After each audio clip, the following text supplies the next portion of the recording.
Dr. Qasem will tell us about the needs and challenges in Yemen to fight COVID-19. Over to you, Dr. Qasem. Yes, okay. Thank you, Dr. Mahdi. And this interruption is one of our suffering in Yemen, as now electricity is shut down. Okay. I have some, I didn't listen to what Dr. Adam said, all of it, but I have some comment on it. At the start, as of all of us know, what their situation is suffering from all aspects and from war last 6 to 7 years, and also because of their low economic that make our health system is weak and poor in many aspects. But when the new government start 4 months ago, we came back to Aden and start work. We from the start try to raise our awareness from the coming COVID will come to us, as it was all the world it was spread, but in Yemen it was come late in the mid-February, maybe because of we have limited flight with the outside. So the Ministry of Public Health start from the January, we start activities to be ready as we can. We have with our all limited resources, so we start training of our health staff for how to be ready for the COVID, and we start providing them with all PPE and equipment to the isolation center that Dr. Adham mentioned. We have it is under the logistic governorate in Aden, in southern and eastern governorate. We have almost about 16 isolation center, and this we will start to provide them with equipment with the help of our partner as WHO and other. But all these resources and all these center was with the limited resources, and it cannot comply with the epidemic, as this second wave, it is rapid and quick spread more than the previous one, as the cases come to duplicate in 1 month as in 3 months in the first wave. And so this make more pressure in our health system. And as Dr. Adam, our surveillance in the southern and eastern is better than nothing, as he noticed in the northern governorate. As we all number, he depend on is come from our surveillance system in the southern and eastern governorate. So it is, yes, we know it is only limited, it is not the real number of the cases, but at least it detects the cases who come and to the lab and to the hospital and they make tests. And we know it is, yes, it is not the real number and it is only limited number, but at least it gives us some measure, all of us depend on it. So in the with the Ministry of Public Health in Aden, with all governorates, we have now PCR unit in all governorates, so they can make a screening of the cases. We have 13 PCR in all governorates in the south and east area. So we have now, we know it is, as Dr. Adam mentioned, this center, but unfortunately, this isolation center, as he mentioned, is only, it can only 600 beds and about 160 ICU bed, and how can imagine only with 8 EBG machine and with limited ventilator, with limited oxygen cylinder, as all of our cylinder not respond to what these isolation center need, and also most of the equipment that needed.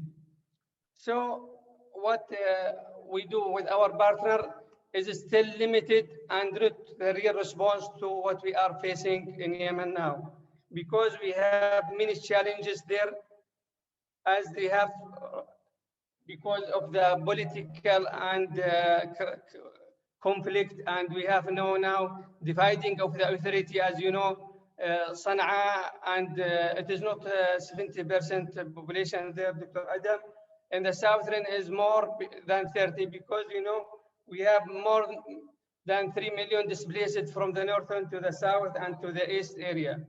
So we have, because of this duplication of the authority, we have now an open and transparent authority in Aden. Every number we announce about it, but while in Sana'a is closed, and we didn't know what are the real number, what are the even, they refused to accept the vaccine campaign.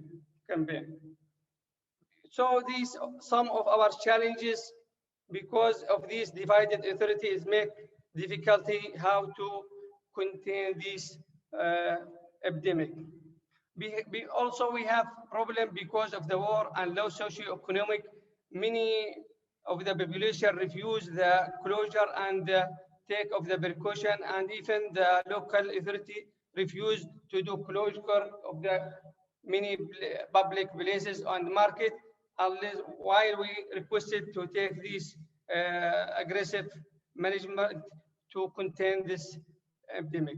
We have also this community ignorance for the precaution and preventive method, and this makes a lot of pressure on the health system. We try to increase the health education and awareness, but the problem of the low socioeconomic make these many people refuse many of the closure method. While we are in the government shut down in the school and the university and many aspects that we can control, but for the market and the mosque, we have difficulties in closure of these crowded area. And this make more pressure on the health system because of the spread of the virus. We have challenges of the shortage of the qualified, trained ICU staff, because all of us know, because of the war and the problem, many of our qualified, trained Yemeni doctors travel to abroad, outside, many of them. So we have aggressive shortage of the ICU staff, especially the ICU anesthesia ICU staff. And also many of them work in private because of the good salary than in public. We have shortage in ICU equipment, as we have shortage in the oxygen exchange, like oxygen cylinder supply, ventilator, monitor, defibrillator, EPG. As I mentioned, we have only 8 all in our isolation center. And also we have problem of the a special problem in ID camps and also refugees. We have about 2 million of ID camps in, like for example, in Marib, and now they are suffering from Houthi aggressive on them.